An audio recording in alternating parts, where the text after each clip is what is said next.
Welcome back to our festive fermentation. We had our 12 weeks of fermenting for Christmas. We started in October and we were doing it every Friday. This Friday I missed it. So here I am in sunny North Queensland, Australia on our Sunday glorious morning. So big welcome. Welcome to my home, welcome to my kitchen, welcome to my heart. My love that I love to share is my grandma's fermented food. So we went a little bit with a festive touch. So what did we start with? We started with beverages. And we used lots of beverages. We just didn't use ones that use starters, like most people are familiar with, like the kombucha SCOBY, where you make the kombucha drink. Things like water kefir or water kefir or tibicus, however you want to pronounce it. Using a culture. But we also spoke of things where we made like the beautiful shrubs, like the drinking vinegars. And we made, remember the strawberry with the balsamic vinegar? Of course, with those, when you're serving them, you can add a bit of sweetness, so it takes out the bite and the sour taste. What you can do is get an unrefined sugar and put it around the edge of your glass, and put it first in like a citrus, and then just put the unrefined sugar, so you get a little bit of sweetness. Or just roll your glass with honey, and then just put that in, and with the shrubs, because somebody come back to me and said, Lily, they're too sour. So that's how you sweeten them for your guests. And of course you always dilute a shrub, so you're only putting it in like a cordial, and then you're topping it up with like a fizzy water, like a sparkling mineral water. It's just superb with it. So that's it. That was part of our beverages. We made ginger beer. If you don't have the ginger beer plant, you make your own bug. So it's basically just feeding it sugar, because that's what bacteria, when we're producing bacteria, it needs food. It needs food to survive. It needs food to produce the good bacteria and the good strains of yeast. So that's what our job, our role in fermentation as a human is very small. We just have to set up the right environment, and then it does it all for us. It produces all that good gut-loving bugs. So that was our beverages. And then we went on to vinegars. We made beautiful vinegars, and we made things like, we put blueberries, and we put those, and we immersed those into apple cider vinegar. See, they're all ready now. Look at the colour, it's gone superb. The little blueberries, these were the little native blueberries, and they're all plumped up, and they're lovely. Now, you can use that as like a salad dressing, any way that you would use your vinegar in a dressing. That's just wonderful. You can use it by itself, or you can mix it with oils and do all types of things with it. And of course the blueberries, we made a salad, and we put that with the quinoa and cacao nibs, the blueberries, and put through some microgreens. And it didn't really need a dressing, because that was enough in there. And that's how you make these things. You play around with them. They've played for you, and they've produced all those great strains. So that was our vinegar. And then we did fire cider. We did the wonderful fire cider, which is the master tonic. And that was the one where we learned how to take it, how we gargle it, so that it helps with that vagus nerve.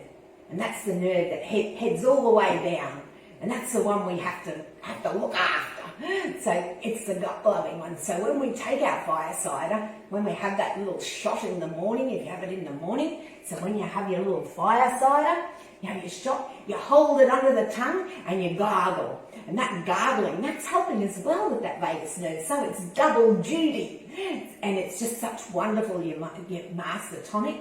And what happened when I made that fire cider, when we did it on camera, I put it into the big crock, because I had a lot of chilies and that in the garden, and I was gifted some horseradish, and we had the turmeric and galangal from our garden, and lots of our fresh garden onions. So we had heaps. So I had a lot left. I didn't have a container. And I just put the leftovers into here, and look what's happened. Look what we produced. Look at that. See, I forgot about it. And see my good apple cider vinegar in there, it's produced another mother. And see, when you see that forming, it'll have like a little bit of white cloudiness on top. And some people get a bit terrified and think, oh, I've produced mould. But no, it's just that forming. Look at that. Oh, Oh, he smells beautiful. He's even got all these little bits of chili in there. Isn't that just beautiful? So that was our fire siren. That was just the leftover, the others in the crock. So we'll strain that off and we'll bottle that. And you can just keep that one in the cupboard when it's bottled like that. And the mass that you strain off, you just put that into the fridge, and that'll keep forever. And you've got this beautiful base that you can blend, and you can make like a chili sauce. You can use it as a base for a barbecue sauce. You can put it in with your roast vegetables. You can even put a little bit in with your Christmas chocolates or your Christmas rum balls or yum balls if you're not putting rum in there. Talking about rum, we made the rum toff where we put it into the rum pot and put layers and layers of berries and immerse them in rum. And that, of course, takes months. So that's why we start ahead of time. But we're getting close. Those 12 weeks are getting closer and closer now. But it's not too late. You can still start making things. We made our sauerkraut, our festive sauerkraut. We made the one with turmeric. So that's your turmeric. These are all ready now. So when you take them out, that outside cabbage leaf, see it's all limp now. We're not going to use that, but you do squeeze it. So you squeeze out all the liquid. You squeeze out as much liquid as you can get out of there, because you need to keep that covered in its own brine. Always covered in its brine and all will be fine. Give it a little press down so that it's all kept in there, and then it goes into the refrigerator. So it's all ready. That was the turmeric with fennel. You'll see that, the cabbage it's still got a little bit of crunch. It's not too soft, and it's changed its colour, and it's just ready to go. We've made sauerkraut festive salads where we combined this with like kale, and we massaged the kale, just like a massaged kale salad with olive oil, and then we added other ingredients, other fresh ingredients, not too much, and put your sauerkraut in there. Of course, the cranberry sauerkraut, where is he? Oh, I think he's gone off on me, but the cranberry sauerkraut, that's just nice by itself. That's just lovely to serve at your festive table. This one was it's got the cranberries, and that was the combination of the red and green. So when you're combining a red and green, a good mix is to use a half of green cabbage and a quarter of a red cabbage. And that gives it a good mix. And we put cranberries and ginger and turmeric and a couple of orange slices. I made a little face with the little cranberries and a little happy face. See how he's cracked up? See how the orange cracked up? So that's why it's important to put him right to the bottom. So once again, we will open him up and he's all ready. And that one had a little glass dunker in there, and keep that nice and submerged. Take out the glass dunker and just put that into the fridge, and you're ready to go. The flavour will keep on evolving in the fridge. You can use them straight away. I actually love them when they're warm, but you can use them straight away, but how better if you can leave them in there for a couple of weeks and the flavour will really evolve through. So start making your sauerkrauts now for that festive lunch. We did make the one with the pineapple and what we call capsicum, which is like a sweet pepper, which came out of our garden. We had red, green and yellow. See how the cabbage is turned from, this is straight green, how it's turned from that green cabbage to that beige colour? That's when you know it's all ready, because it's transformed for you. And that one, oh, a little bit of fizz in there, because it's got fruit in it, it's got pineapple. And that pineapple was almost green, don't use an overripe. Of course, this one was good when I spoke about with the cabbages, when you've got them from storage and they don't have a lot of moisture when you're salting and massaging them to produce their own brine. So rather than, don't ever pour water on top of them. So what you do is you can add something there to give it moisture. So pineapple or apple or something Fuji fruit, something that will draw out the moisture. Pineapple is wonderful. That's a beautiful mix. That's one of my favourite sauerkrauts. For a bottle, I like to just do bulk sauerkraut in my crocks. And that's my everyday sauerkraut. But the bottles are my little one-offs. So then you get a little bit fancier. The big tip is don't get too fancy. The more ingredients you put in, the softer the end result. And you want it al dente. So there we've got the pineapple and just the capsicum. And you can see the colour. It's just superb. That is very tasty. That one, I don't ever mix that in with a salad. It's just nice. Actually, it's really lovely. We make a sweet potato pizza. And what we do is we just get sweet potato and green banana flour and just mix them together and roll them out, put them onto a pizza tray. That is just beautiful as a topping on top. But when you're putting it as a topping on top of things like pizza and that, bring it to room temperature first. Because when you bring it out of the fridge, so put it out and leave some out to bring to room temperature. It's not that nice putting it on cold. It's just so much nicer. So that's a good little festive recipe for you. If you've got anybody popping in, it looks so pretty and it tastes so wonderful.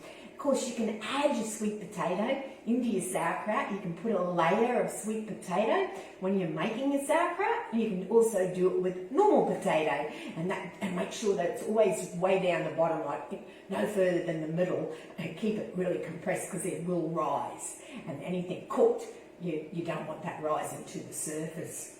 Kimchi, we went on to kimchi, and my kimchi's all ready. See how the colours have all blended together? I had all little stars cut in there, but you can't see them anymore. And it's the taste.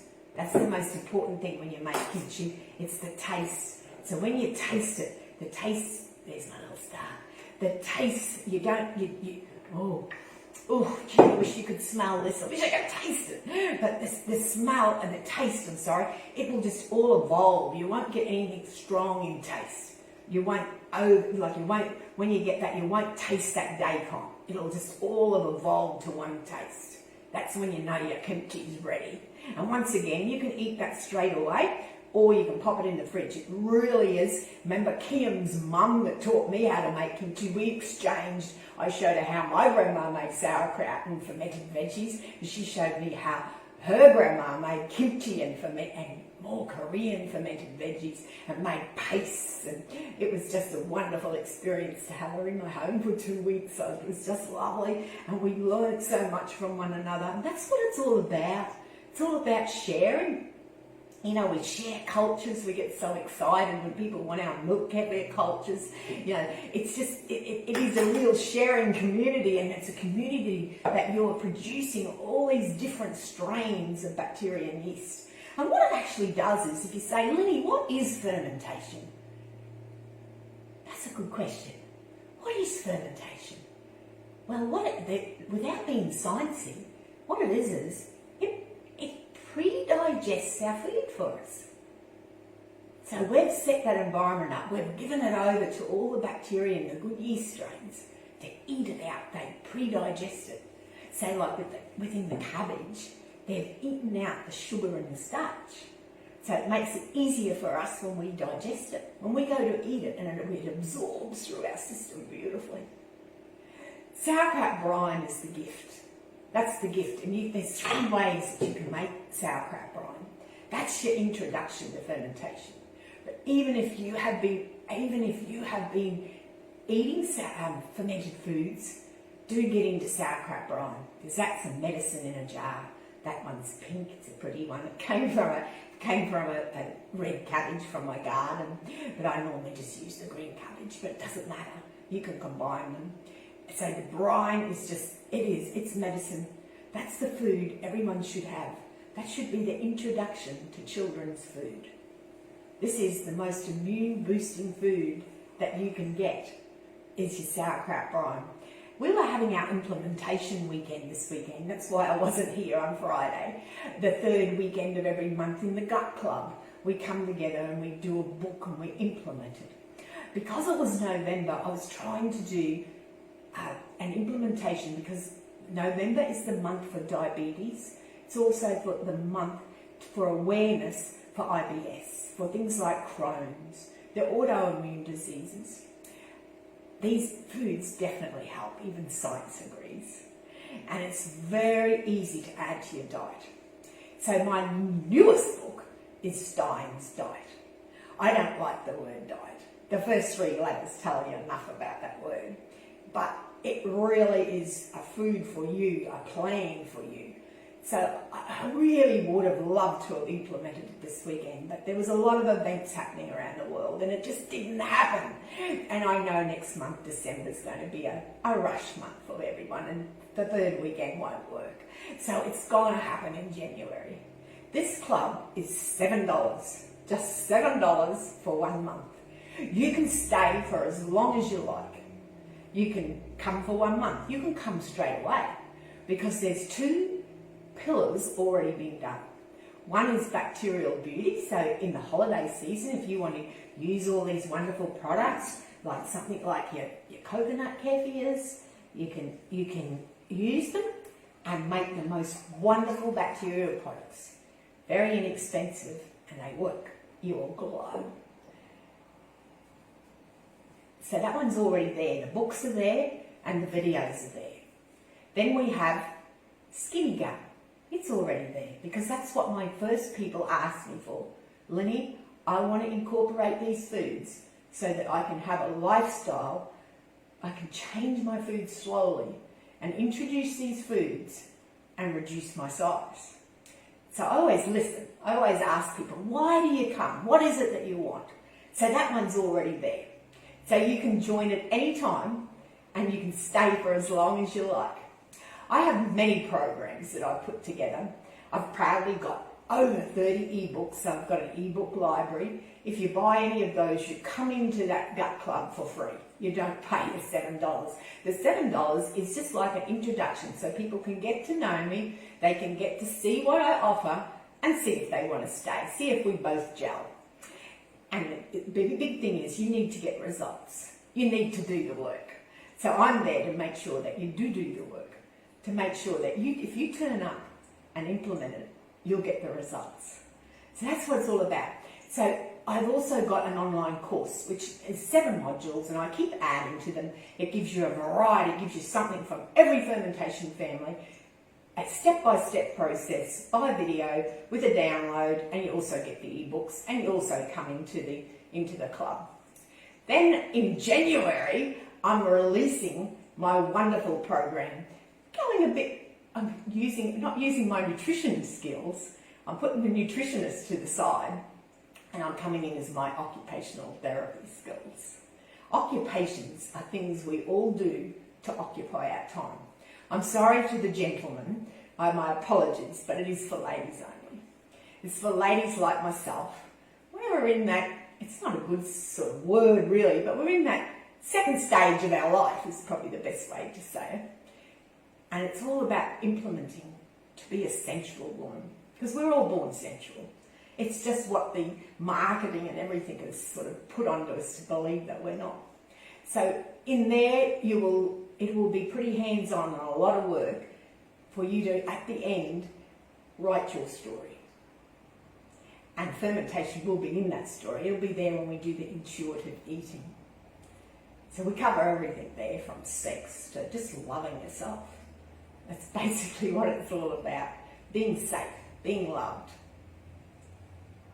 enjoying your own company.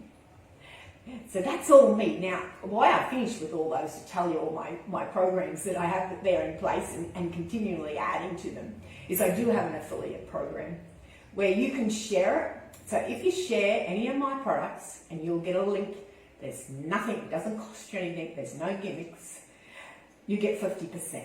So if you were to introduce it to one of your family, friends, on your blog or whatever, and they buy it this month, on the 15th of December, you will have paid into your PayPal account 50% of whatever that person bought. If they continue to buy something, it'll always be under your number there, and you will continue to get 50%. That's my gift.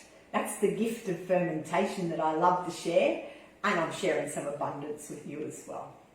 Any questions? As always, don't hesitate to reach out to me, because I'm here to answer any of your questions.